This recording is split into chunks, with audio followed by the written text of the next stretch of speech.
because that's what we need, don't we?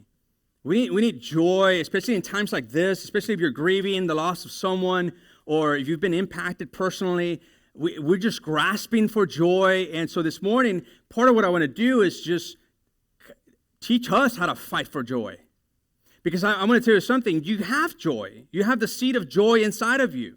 And the reason you have the seed of joy inside of you is because you've placed your faith in Jesus. And because of Jesus, you do have joy. Now, it may not feel like joy at times. At times you may be like, I just don't feel joyful, but I just want to empower you, remind you, and unleash you to exercise the joy that you actually have inside of you.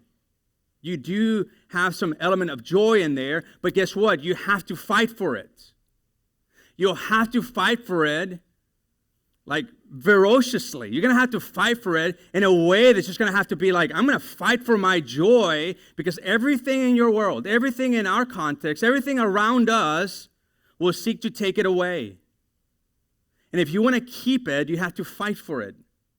It doesn't mean that you don't have sadness. It doesn't mean that you don't have despair. It doesn't mean that you're not gloomy at times. It doesn't mean that. It means that even through your gloominess, even through your sadness, even through your grief or your harsh circumstances, you can still have an element of joy present in your life, whatever the circumstance.